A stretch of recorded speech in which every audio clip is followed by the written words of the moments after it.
Hi everybody, and welcome to the latest of our coach Q&A sessions. Tonight we have the senior coach of the Leinster rugby team, Stuart Lancaster, who's going to do a short presentation for us about some of his own thoughts on coaching and coach development. And we'll follow up then after about 20-25 minutes or so with a number of the questions that you guys would have submitted, and myself and Stuart will be working on some of those earlier today. So for everyone's attention, you can see on the right hand side there's a speech bubble with an arrow or with a question mark in it, and that allows you to submit any questions or make any comments that you might want to make during the course of the session. So if you have anything to say or any points you want to make, just make a comment through that Q&A session over there. So Stuart, it's over to you, and you can work away and take as long as you need. Okay, thanks, Peter. Hello, everyone from Leeds. Yeah, we're currently doing it tough over here in the UK, but I hope everyone's safe and well over in Ireland and wherever you've tuned in from. So when Peter originally approached me about doing this, the original plan was just do a Q&A on the back of the talk I did at Croke Park a couple of years ago. But obviously aware that not everyone would have been there, so I decided to give you some thoughts on coaching and then have the questions at the end. So as Peter said, feel free to send them in. So here's the format. I'm going to talk. I was going to do just top coaching tips to start with, but then I actually did a rugby course to AIL coaches in Ireland last week, and I talked about some of the principles of rugby. It was a rugby educational course, but the more I've thought about the Gaelic sports of football and hurling, and obviously the more I've watched, the more I've begun to think about the principles of invasion games being similar anyway. You know, my background's a teaching background, so where I'm playing basketball, I'm coaching hockey, coaching basketball, coaching soccer, rugby, etc. A lot of the principles are very similar. So I'm going to start off with those tips, the ones that I think are relevant, particularly to your sports. And then the second part of the presentation is about actual coaching tips. The point I made when I was at Croke Park was, listen, I appreciate we all don't do this full time. I'm very privileged, very lucky to do it full time. But my background as a rugby player was when the game was amateur in England. So it was the 90s. The game went professional in 95. So a lot of my formative years in the sport were Tuesday, Thursday, play Saturday. As I transitioned from playing into coaching, my coaching background was also Tuesday, Thursday, play Saturday. So I understand your world and how that works. So I've tried to make it relevant for you guys out there. I'll send the key slides out to Peter. The purpose is really to generate ideas and get you thinking about your coaching. We've had some great questions already. If there's any more come in, you know, obviously send them in. And then final point, I mean, if you can send it through to Peter, that'd be great, because it is. I've been doing this last week in the AIL rugby one.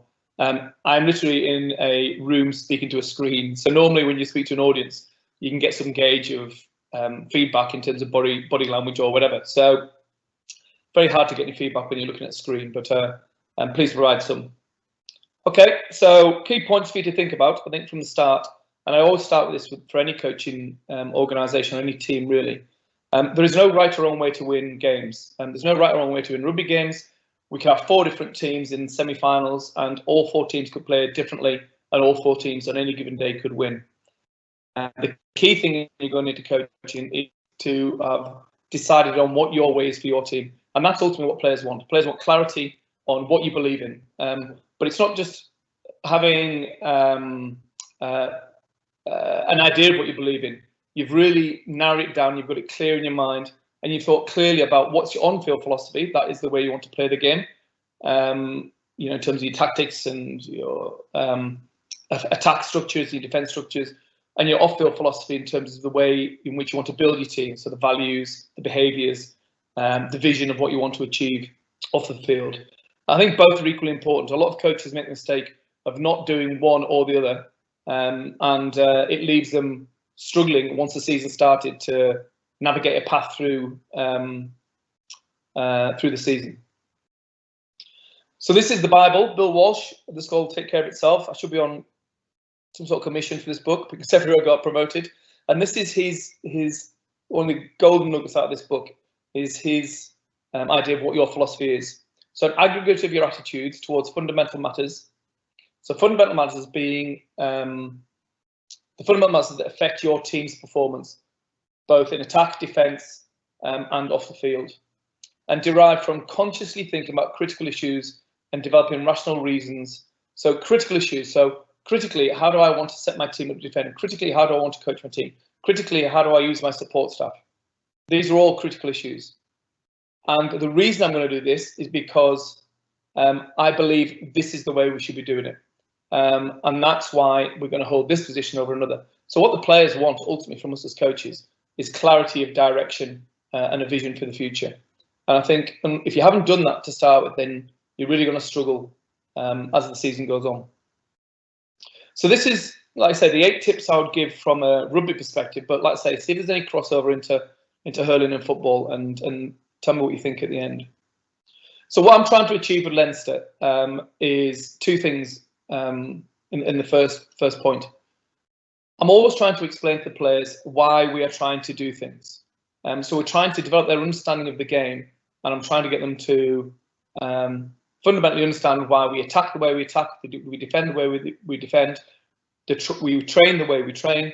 And that's no different if I'm coaching Leinster's senior team and my son, who's now 18, I coached when he was under 6s. So I'm coaching Leinster's under 6s, or my son's under 7s team, or my daughter's team, she played lots of different sports, trying to explain to them, to the team, to the young people, why we're doing this. Okay, I think if you can explain that, then you've got more chance of success. And ultimately, we want to develop in our sport, for Leinster to be successful, multi-skilled players who can play in different positions. And I think we often in rugby pigeonhole players into narrow brackets, where it's a failure really. One of Leinster's success is the fact that we've got players who can play different positions and who can adapt and do different skills. So that's number one. The second thing in rugby is we need a phase play code. So we need some way of building our attack in the unstructured elements of the game. So I need to develop that with my team, and I need to be able to coach good passing skills in order to achieve that. And when I think about hurling and football, I think of the same thing. You know, I look at teams and I think, you know, I should be able to see a pattern of how a team is building their attack or defending, and obviously the accuracy of the passing skills in your sports is critical. If you develop that phase play code and you develop the passing skills, that will help them read and execute in phase play, and that improves mental quickness and alertness. Because fundamentally, what we're trying to do at Leinster is to be one step ahead of the opposition. So we know what's going to happen before it's going to happen. We're going to attack one side of defence before they've even realised we're even coming. So that anticipation and the mental quickness and alertness is key. You know, a quote I gave to the players is, you know, we don't want to be the driver that falls asleep at the wheel, where, you know, you're driving along, you're not quite concentrating, there's no real clarity of where you're going. You're looking at your map, or you're looking at your sat nav. It's foggy, there's no direction, so you drive slowly and you can't see where you're going. So we're always trying to improve that anticipation. So in rugby, in order to create tries, we need to create good width in our attack. And when I watch soccer, as an example, or my daughter's hockey team, I'm watching, I'm thinking, geez, why don't they play with more width? If they play with more width, surely the spaces between defenders would open up. And the same is true in rugby. If you create good width in your attack, and get good alignment and shape, then we have a better chance of stretching defences, playing through the defensive line and creating try-scoring opportunities.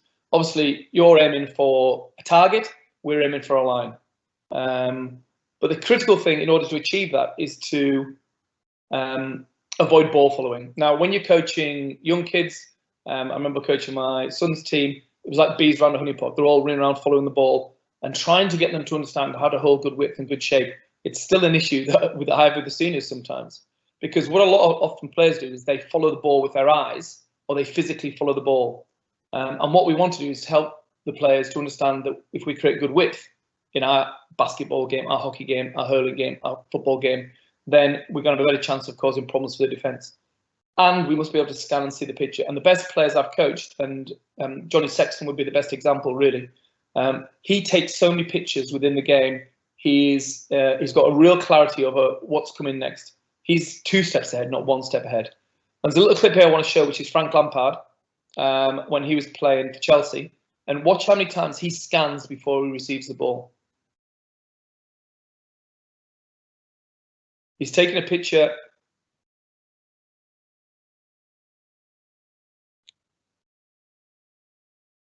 I reckon a dozen times there before he's actually got the ball.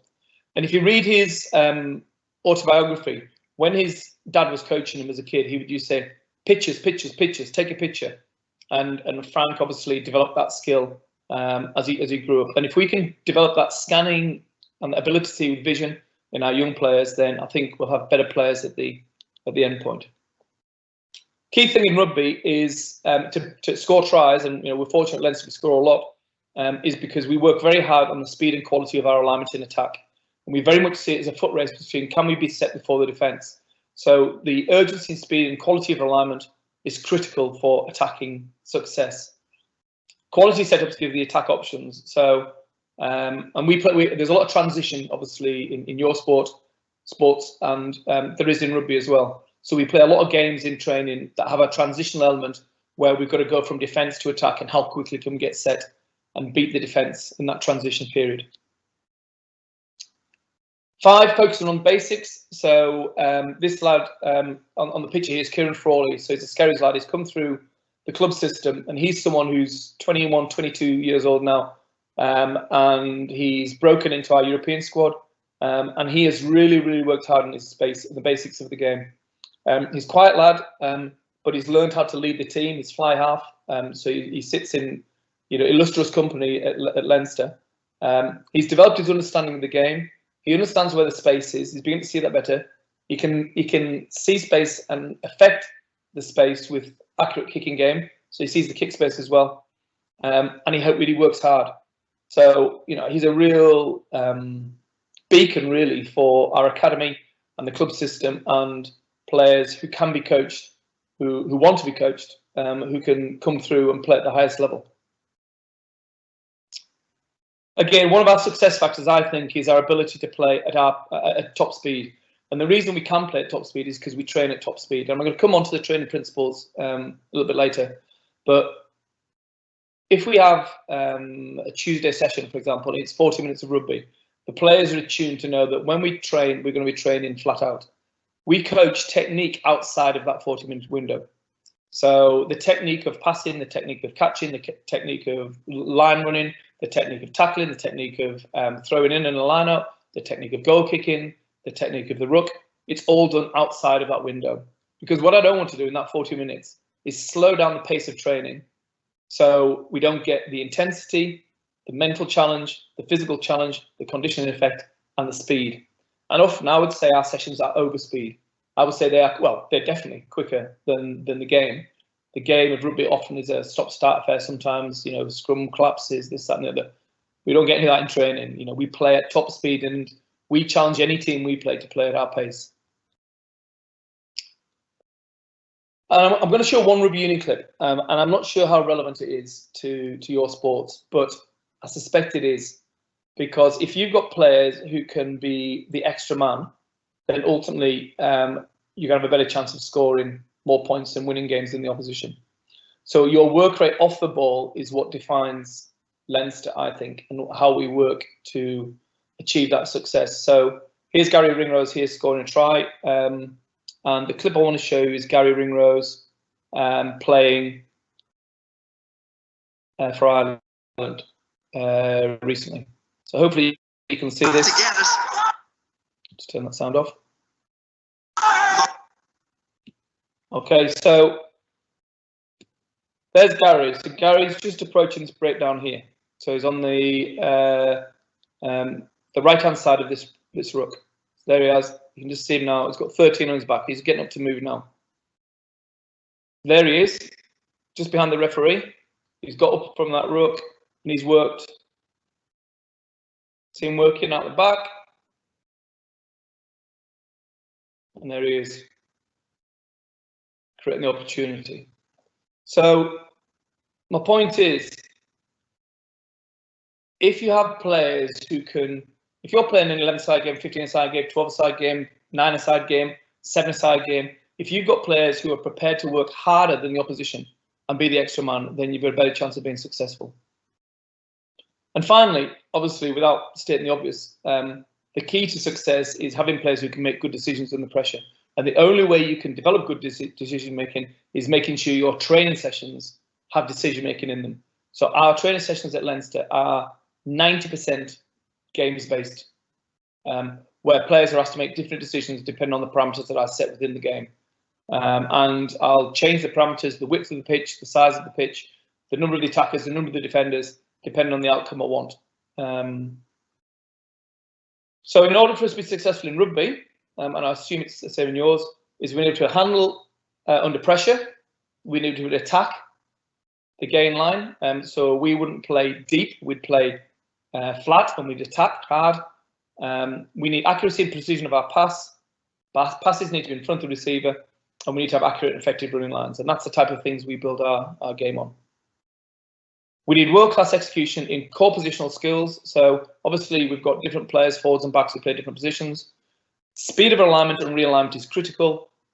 We work hard on our communication, our on-field communication, and our off-field communication in meetings, so players learn to grow their voice.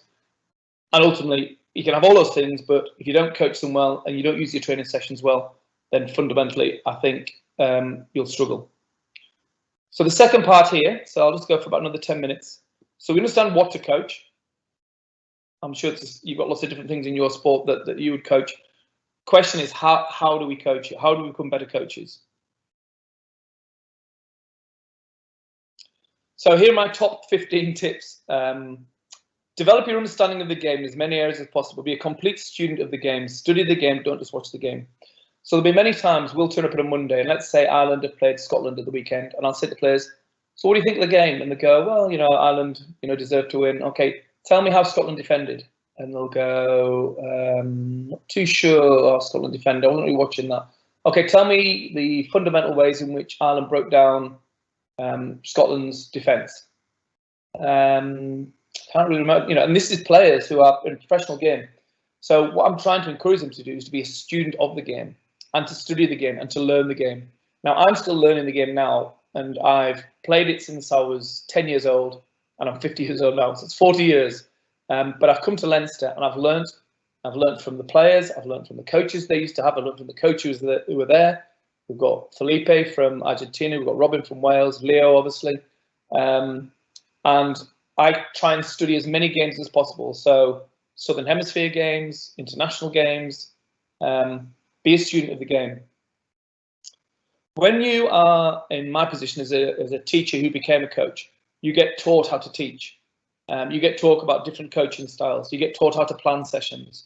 You get taught how to organise sessions, how you position yourself in training sessions, how you explain drills and games, when do you explain drills and games, when to demonstrate, how to vary the tone and pitch of your voice, how frequently to communicate.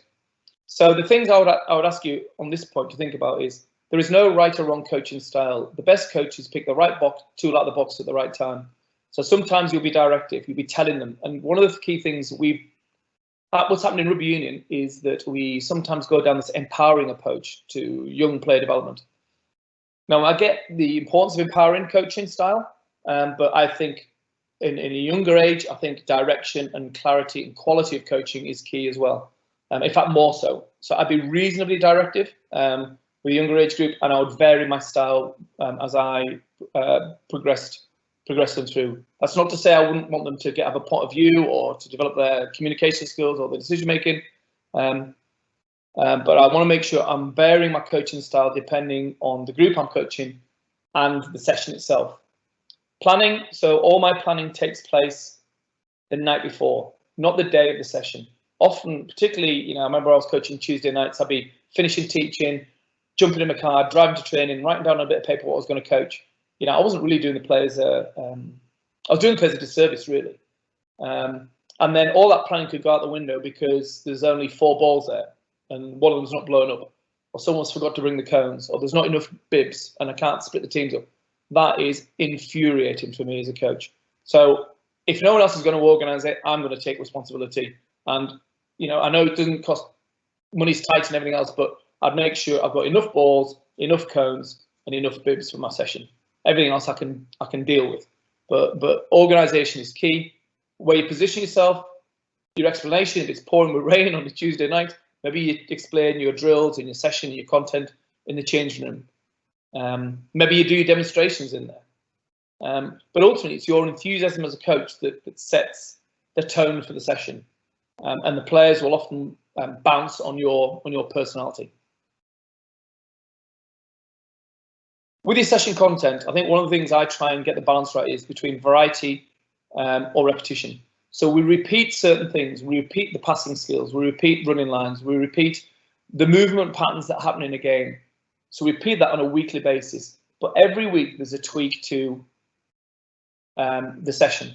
So we're not going to do the same session day in, day out, week in, week out. So there is variety. Last week we played double touch. This time we're going to play offload touch, or this time we're going to play a defensive game. But all I'm trying to do is rep the movement patterns that occur in the game. I'm also trying to rep the technical skills that occur in the game as well within my session content. And I plan it way in advance, but then I'll tweak nearer the time, and sometimes I'll tweak within the session. One of the things I find with players who become coaches is they often only ever coach what they were coached, if that makes sense. And a lot of them have got, I don't know, 3 or 4 games that they play, 3 or 4 drills, and that's it.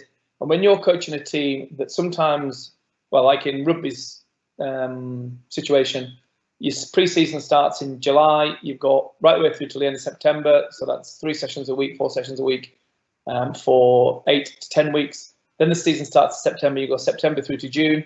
So you're talking 40 odd weeks a year, 4 sessions a week. You know, you have to have variety in your locker.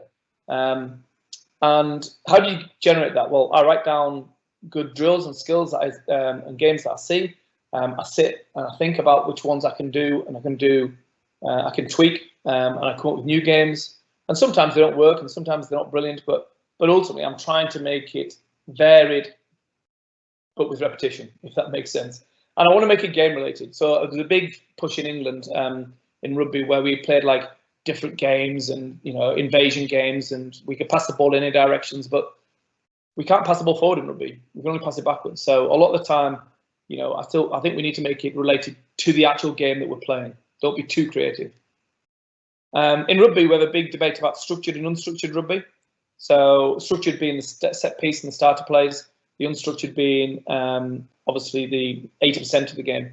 And some coaches would have the philosophy that we would maybe split that 50-50, but I would probably be 80-20 in favour of unstructured. And obviously, having watched football and hurling, I would say it's probably even more so than that. Now, maybe I'm reading the game wrong, but it looks like 95% unstructured to me. So therefore, your training has to have that balance.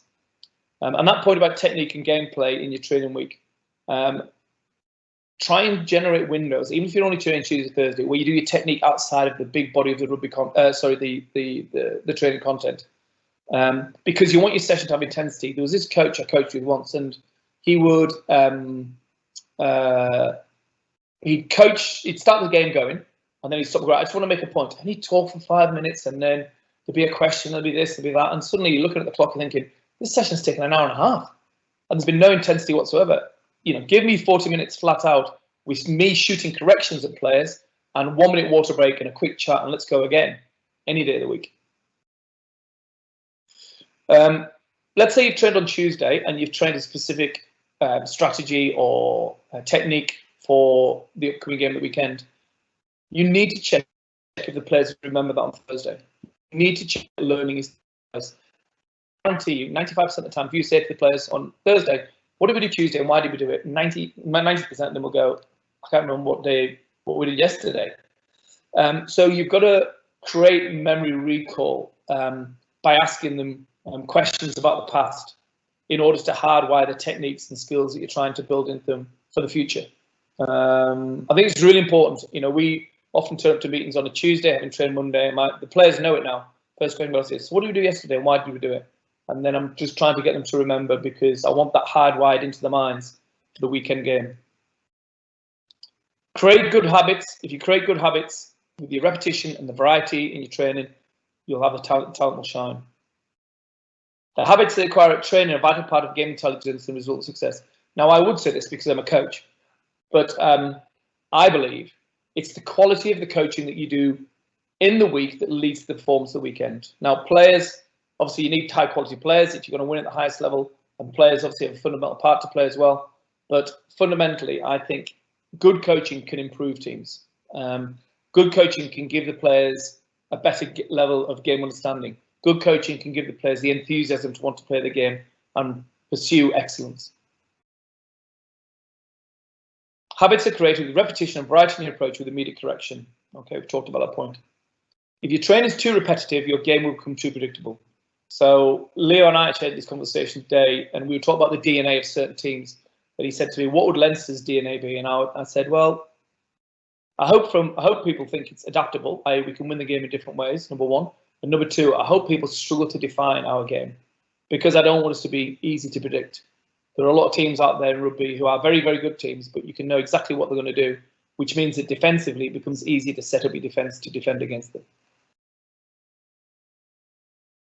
Now, you don't need to be hugely charismatic to be a coach, but you have to have the power in your personality to create a hard wiring.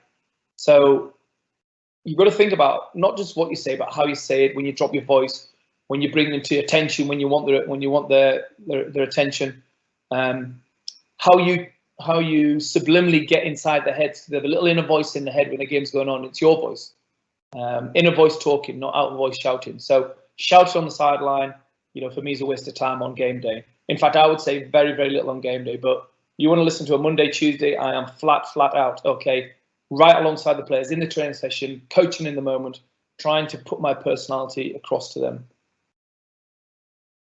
So we coach that decision making through constant game-based training with reviews. Now, I'm lucky in that we can get our training sessions reviewed. We can review the content on the Tuesday. We can look at Monday's training and review why did we do it, what happened, why did this go well, why did that go well.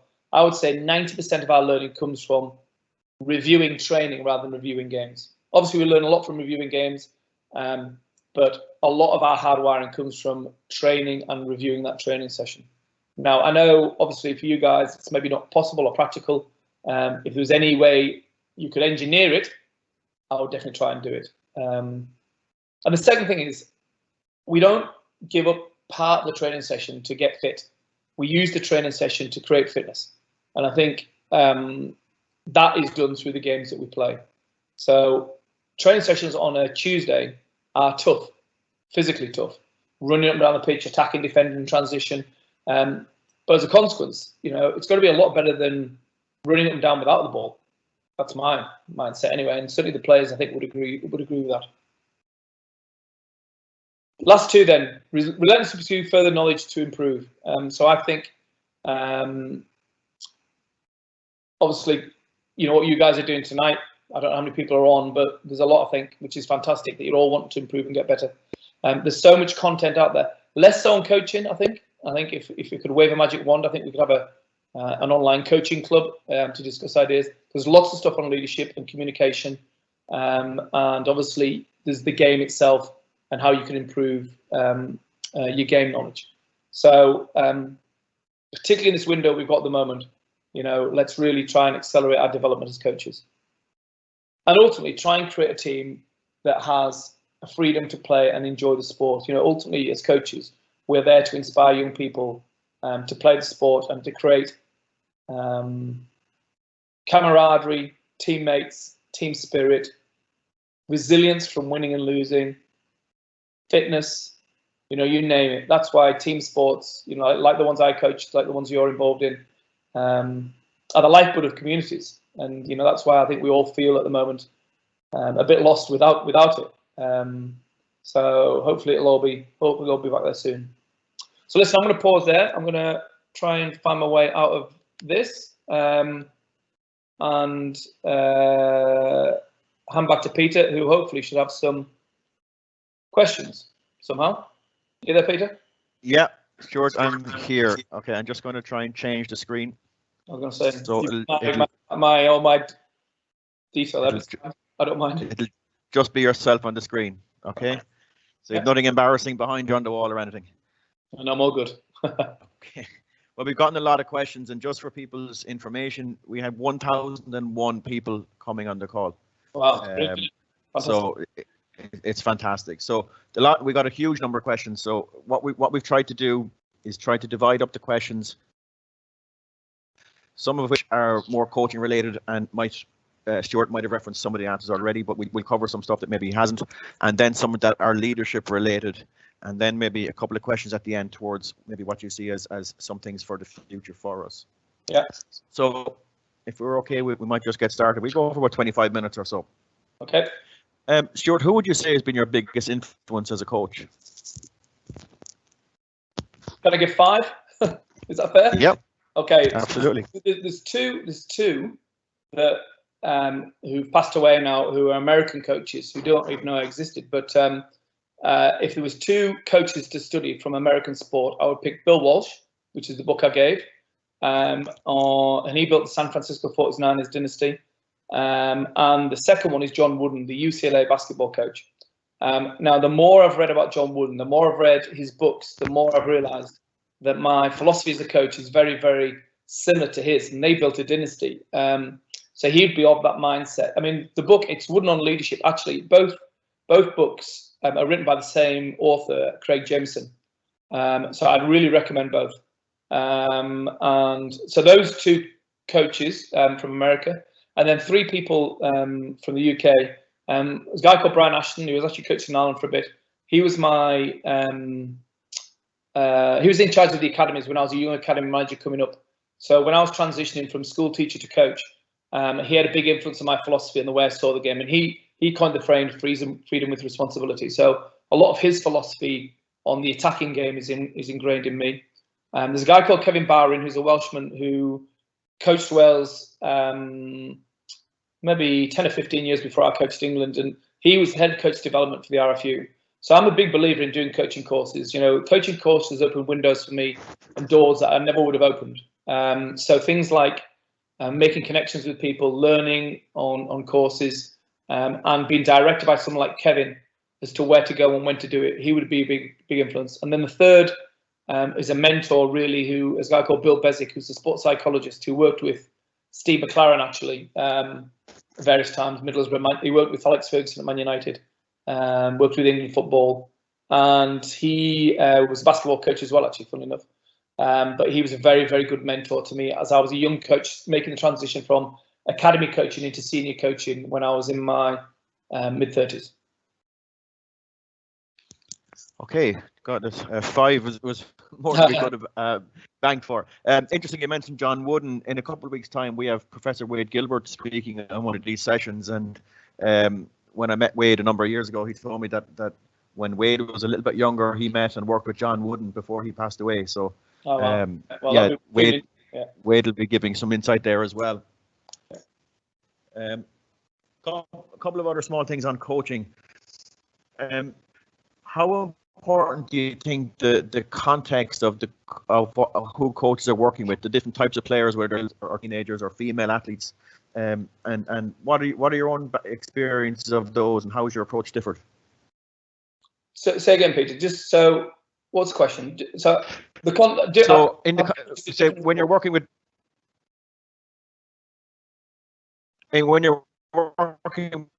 different groups of players, maybe a teenage group or child group or maybe a female group, has your coaching changed, or your attitude changed, or has your changed? Yeah. It was the reception's going, but hopefully you can hear me. Can you hear me? Can you hear me clearly? Can you hear me? Yeah, I can hear you. Yep. Yes, we can hear you. Yeah. So I think definitely the style and we can hear you. So the style and the content of my sessions would change depending on the age group. So if I'm going back to being a PE teacher, I would use a lot of differentiation. When you coach at professional level, the skill level and the standard of the players is very, very similar.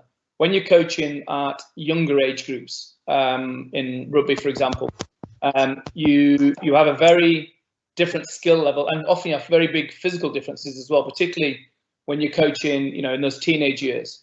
So how you differentiate and how you create challenge for everyone is important.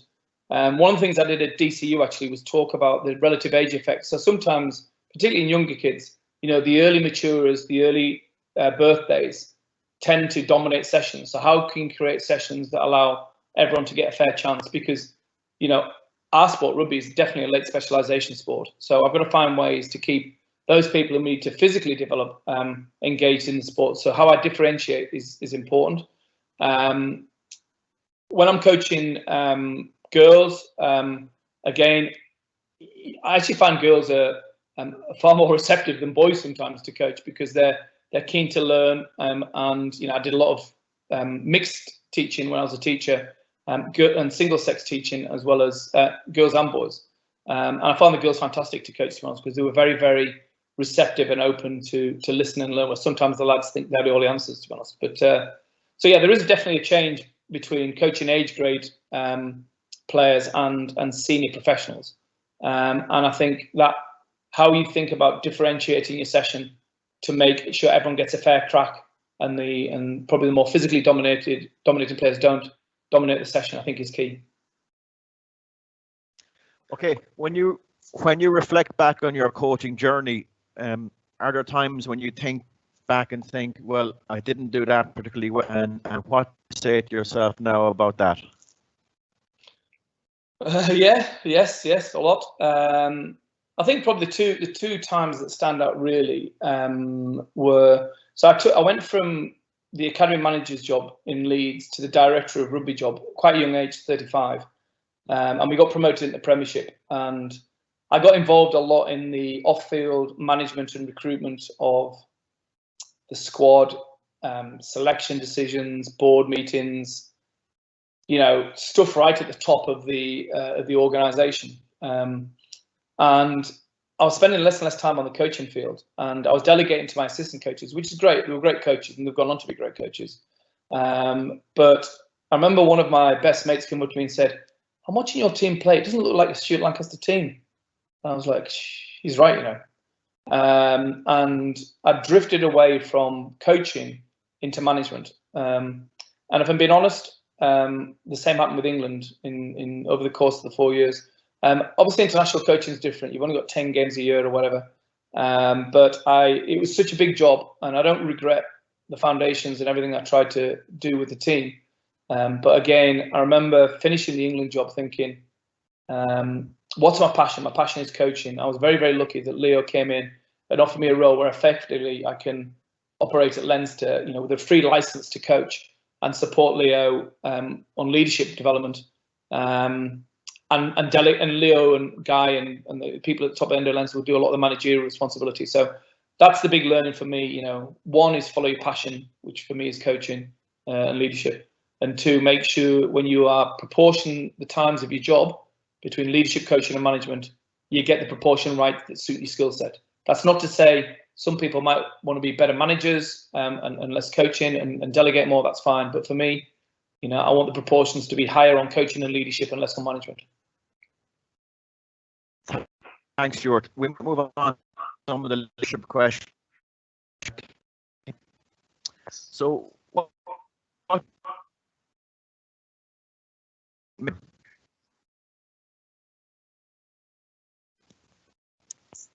I didn't get you there, Peter. Okay. We'll try it again. Yeah. For some of the leadership questions that came in. Yeah. What do you think makes a great sporting leader? Great sporting leader. So I think clarity of vision, I think, is key to be a great sporting leader. So you must have a clear vision of where you're going to go. Someone said to me once that leadership's like having a telescope and a microscope at the same time. So you can see the future, but you can see the detail as well. I think leaders don't necessarily need to be inspirational all the time, but they need to be inspiring. So they need to have a point of view, and they need to be able to inspire the people that they lead. I think leaders must have high credibility. I think credibility is built on technical excellence, on honesty, on integrity, on good communication, And probably the most fundamental key tenet of a successful leader is doing what you say you're going to do. Now, it sounds such a simple thing, but so many leaders I've worked with or seen in the past where they promise one thing and do another, or they say they're going to return a call and they don't, or I'll get back to you and they don't. And to be a good leader, you need to be inspiring, technical excellence, honest, forward thinking and planning. Do what you say you're going to do. Do you have any particular strategies for using with quieter groups of? Yes, yeah. I mean, to be honest, a lot of the lads I coach at Leinster are pretty quiet. To be honest, we use insights as a psychometric, which is like a personality profile, and a lot of them would be on the blue-green side, which is more towards the introverted side than the extrovert.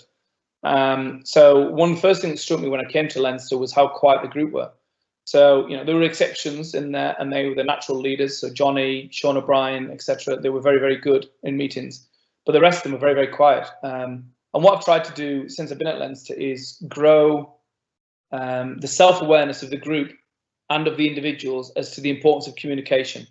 Because in a sport like rugby, and it's the same in hurling and football, the coach isn't on the field. It's not American football where the coach calls the players. The players have to own it and live it themselves. And in order to do that, you have to be able to communicate both in meetings and on the training field and on the playing field. So number one, I identify the importance of communication. I'll give examples of where poor communication has let us down. 2, I expect the players to come in with a point of view. 3, every player in that team meeting must be prepared to speak in that meeting. Now, that's down to me to create a cultural container that's solid enough. So if a young player wants to speak, he can speak without being ridiculed by the seniors. I've been in hierarchical teams where, the seniors do all the talking and young players don't say anything. Then the seniors retire and no one's got a voice because no one's had a chance to develop it. So we get the players to find the voice, we talk about the importance of it, and we allow the young players to help contribute to that. And we guide them through that process of becoming more self-aware and becoming aware of the team's personality to generate a more vocal, physically and verbally effective team. A number of coaches have asked about developing their own leadership style and talking about raising their own self-awareness. Yeah. Have you any tips or advice for coaches on how to do that? Well, I think the first thing to understand is that leadership is a skill that can be learnt. I think it's not this sort of like thing's been bestowed on like, the chosen few. It's a skill. In the same way that you would learn any trade, leadership can be learned. There's absolutely no doubt about it. The first step is to develop self-awareness, so understand your own personality. And you can do that by getting feedback or just reflecting on how you deal with certain situations. The second is to develop an understanding of social awareness, so your ability to read mood. And the third then, once you've got those sort of things clear in your mind, is to actually go and study it. Go and study leadership. I've put loads of stuff on LinkedIn, which is leadership related from things I've learned from leaders. And people just need to send me a connection and start reading some of that, podcasts, books on leadership. Some great books out there. Any books on emotional intelligence would be good. Leadership Challenge is a very good book. Language of Leaders by Kevin Murray, very good. Communicate to Inspire by Kevin Murray is very good. John Gordon, The Power of Positive Leadership is very good. Martin Newman, his book is called Emotional Capitalists. Very, very good book on leadership. And these aren't heavy duty like theses on leadership and like really academic books to read. They're simple books to read, and they'll really resonate. Hopefully, coaches out there where I can actually improve to be a better leader. So I know I'm a better leader now than I was 10 years ago. I'd like to think in 10 years' time I'm going to be a better leader than I am now, because I'm constantly trying to learn from the best. I'm constantly reflecting on my own leadership decision making. So every time I finish a meeting, I think, how did I present there? How did I deliver? Could I have handled that situation better? So reflection on my leadership, and also really critical is getting some feedback on your leadership in a positive and constructive way. So I remember once I did questionnaire to the playing group, and it was to reflect on six leadership styles. So directive, coaching, affiliative, so creating close emotional bonds, pace setting, autocratic, empowering, I think it was. Anyway, whatever the six were, and I had to rate myself how I thought it was, and then they rated me. It was funny because there's me saying I'm not that pace setting as a coach, and they're like, "Geez, you are." It's not necessarily a strength all the time, pace setting. So you don't want to be sending emails at 5:30 in the morning to everyone, because everyone's thinking, "Oh my God, give me a break." So it's picking the right tool out of the box at the right time. Same with the coaching styles. With regards to players and groups within your environment, then, are you a fan of leadership groups? And if so, or if not, maybe you might expand on that. I think leadership groups are really important. So having a leadership group that, we've got 65 players in Leinster, 45 senior players and 20 academy. And it's virtually impossible. It is impossible to communicate effectively and accurately with all those players on an individual basis. Obviously, the key to leadership is creating those connections with every player. But you often need some critical decisions decided by a group of maybe 7, 8, 10 players at the most, who can then be the representatives of the group. And often these leadership groups are the best when they have a mixture of ages and personalities and experience within there, rather than just saying, right, it's the 8th most senior. Now, there's lots of ways I've seen teams go about selecting these. Sometimes it's player-led or player-voted, or some really good books in Australia, Any Given Team, I think it's called, which they go about voting for leadership groups. In Leinster, it varies a lot because we've got a lot of players who are often in and out of the team through international rugby. So probably half the time our top and most senior players are away with Ireland. So we have 17 players in the Ireland squad, which is a huge chunk. So we have a mixture of senior international players, but also players who aren't going to play international rugby. So like Scott Fardy would be a good example. He's come from Australia. He'd be in our leadership group, and that leadership group at Leinster has been selected by Leo. Really, we obviously speak about it as coaches, but also the players had a vote this time as well. So 2 years ago, last year, it was done by Leo really, and supported by us as coaches. And this year, the players had a point of view on it as well, which was great really. But the whole premise behind the leadership group was based on the values of the team. So you have a vision for where you're going. So Leinster's vision, is to obviously be the best club team in the world really. But equally, we have other sort of underlying vision behind that about driving the legacy together. But we have 3 values that we base the team around, and then we have behaviours that sit underneath those 3 values. And then we decide the leadership group on which players most represent the 3 values that the players have come up with in the first instance. So that's how we went about it. But I think they are important, is the long answer, really. Short answer to the long answer, if that makes sense. Absolutely. And you spoke about values and behaviours there. Have you tips for people on trying to build that culture within a club or a group? Yeah, I think this is an area of guided discovery. I think depending on the age of the group and depending on the seniority in the group. So say a younger team, like if you're coaching an age grade team, 16, 17, 18 years old, sometimes they're not quite mature enough or don't have the quite understanding of teams to really give them the whole responsibility for deciding everything, the behaviours. In fact, I actually had an email from a coach today saying that very same thing, saying, we tried to go down this route with our under 18 team of get them decide the values and behaviours, but it didn't really work because everyone had different ideas and they couldn't really hold each other to account. So, sometimes maybe with a younger group, you'd be slightly more, you'd guide them a bit more directive and help them. With a senior group, obviously it's easier for them, I think, because they've got the experience of what the team's about and what they want to achieve. We use someone externally to help in that process, which helped. I think it's a different voice from the coaching team, and I think it was really beneficial because it wasn't Leo's values and Leo's behaviours. It was the players. It was the players came up with them, and they ultimately hold each other to account, and we can hold them account to it. In fact, I read an article yesterday about a coach, Sean McVay, who's at the LA Rams, I think, very young American football coach. And he said that, and the players were giving feedback, and he said, he is tough, you know, but all he's doing is holding us accountable to the standards that we set ourselves, that we expect of ourselves. So we don't dislike him for being tough. We actually respect him because he's holding him to the values that we've created. And I think that's a really good balance to achieve between a coaching team, a leadership team, and a head coach.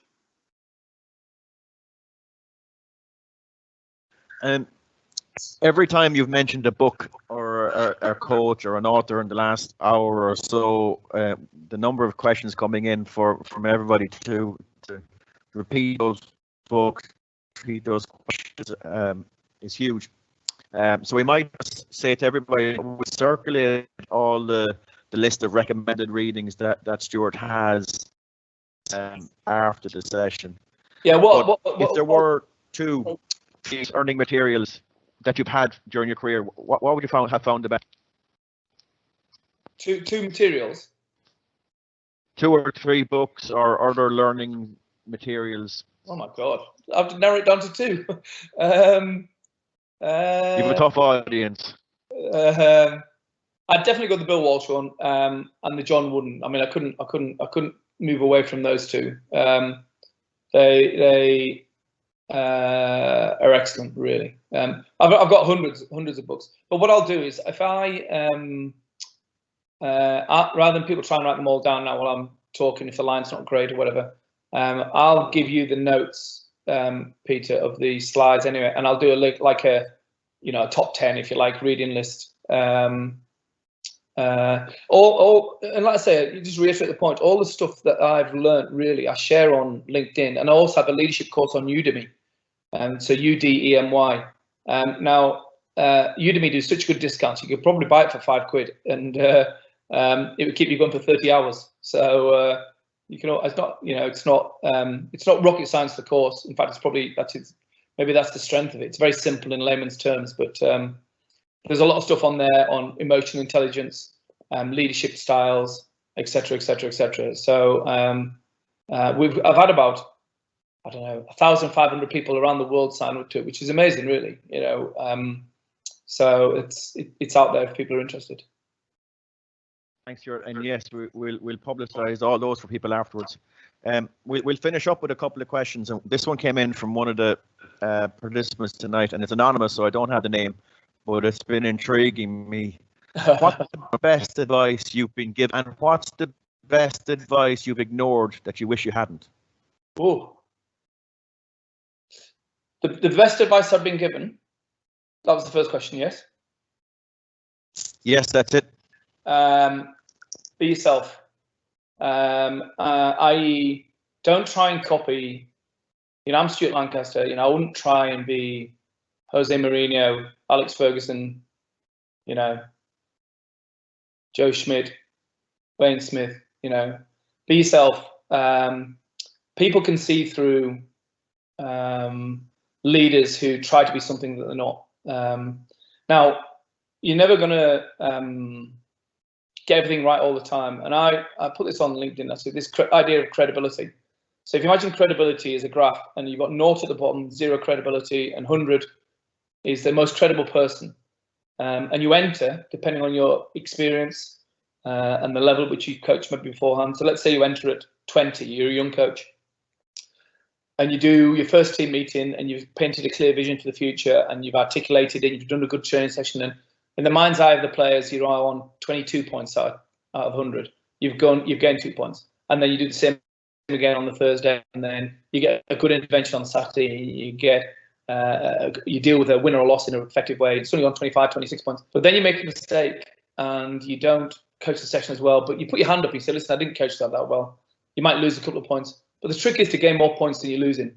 And I think you can only ever do that if you're yourself. And you gradually you'll be, if you stick to the principles of honest, inspiring, forward thinking and planning, technical excellence, do what you say you're going to do, you'll get more points than you lose, and people respect for who you are, not because who you're trying to be. That's the key thing. Second question, Peter, was what the advice I ignored that wish I hadn't. Yes. So it probably came after the event, actually. So I met a guy called Jim Collins, and Jim Collins wrote the leadership book Good to Great. He talks about level 5 leadership in his book. Now he's a legendary American leadership expert. He's also a rock climber, interestingly. Anyway, he lives in Denver, Colorado, and we had our training camp pre-World Cup in Denver, Colorado. And I read his book, and I thought, well, I'll take a punt and maybe try and meet Jim Collins. And so I emailed his office, said we're here, and he didn't know what rugby was really, never mind who I was. Anyway, I managed to engineer a meeting with his number 2, and I got to the number 2, and he said, oh, Jim's got half an hour. So anyway, I managed to get in front of the legend, really. And anyway, 3 hours later, I left and spoke to his staff and created a great relationship and rapport. Anyway, he followed my career afterwards, and he saw what happened in the World Cup, and he saw, I was out of work, and he sent me an email, and he said, there's always another mountain to climb, Stuart. This is his rock climbing analogy. There's always another mountain to climb. And I was like, he said, if you'd like a Skype call, let's have a call to catch up. So I then arranged this call with him, and we had a good chat about it. And he'd mentored Steve Jobs, the founder of Apple. Steve Jobs got sacked from Apple 12 years prior to going back there to obviously make it the company it became. And he said to me, and I wish you'd told me this. I wish you'd told me this before the World Cup or before, everything unfolded. I said, what happened to Steve Jobs after he'd lost that job at Apple? And he said he went away and he thought to himself, what is his passion? What is my passion? And his passion was designing Apple products and creating great, phones or whatever else. And he went away in that period after getting sacked, and he found his passion in again. And I wish I had consistently followed my passion and not been drawn into managerial roles that ultimately I could do because I'm reasonably organized and everything else, but it took me away from my passion. So no one gave me that advice beforehand, so it's probably not the right answer, but I hope you get the point I'm making. Follow your passion. If your passion is coaching and helping individuals get better and building teams, then do it because it's a brilliant profession to be in. It's a roller coaster ride. I feel like I'm still on a roller coaster, to be honest, but and sometimes ask myself why I do it, but I genuinely love it. The connections you make with players, the experiences that you have, the moments in the change rooms after games. I have an academy player I coached, 20 years ago, contact me today. I see players I've coached become coaches, and it's such a rewarding profession. Thanks, Stuart. You've been so good with your time all the last week or so, and especially this evening. We will finish up, if that's okay. I suppose it's related to the current sort of cessation of activities that we have across so many. But for you, what have you learned in the last month or so during COVID-19? How are you and your teams into the future? It's a great period for reflection, isn't it? And I was out of work from leaving England to joining Leinster, and that was 9 months. And every day I had to get up and find a purpose. I travelled a bit, and I thought about what happened in the World Cup and how I could get better, and wanted and waited for that another opportunity. It feels very similar now. I feel like I'm in that period where, Jim Collins actually talked about it. He says you go on a leadership journey and you go on this tremendous period of growth, and then you plateau a bit. And the plateau bit is where you do all your learning and all your reflection, and then you go up again and you move on to the next level. And I think we're all in that plateau, and I think we should take the most of it to obviously protect ourselves and our families and everything else, but also connect perhaps with our families. I'm conscious of being on the road for years and years and years. I think the virtual connections has been a brilliant thing to come out of this. And I'm trying to keep my connections with those Leinster players. So, I go back to the inner voice talking, that I'm still inside the head, so that when we meet again, which hopefully will be sooner rather than later, we can pick up where we left off. But we're all better. There's no reason why we can't get better even in this window. Stuart, thank you so much for your time. On behalf of the 1001 people that were on this call. I wanted to say really thanks and really appreciate it. We've been running this series now for about 3.5 weeks, and this has certainly been one of the highlights that we're going to look back on very fondly. To everybody listening, all of the materials that Stuart spoke about, we'll have all of these available back on the GAA Learning website. And also, it's possible now to register for this Thursday's event. So for those of you that have been regular viewers of these sessions, we have sessions every Tuesday and every Thursday at 7:30 p.m. Dublin time. Next Thursday's session is by Dr. Damien Young, who's with Setanta College. And the details of that session and how to register are all available on the GAA Learning site from now. So thanks very much to everybody for coming on the call. We really appreciate you guys giving up your time. We hope you and your families all stay safe and well, and that we're all back on our training and playing pitches very soon. So thanks to everybody.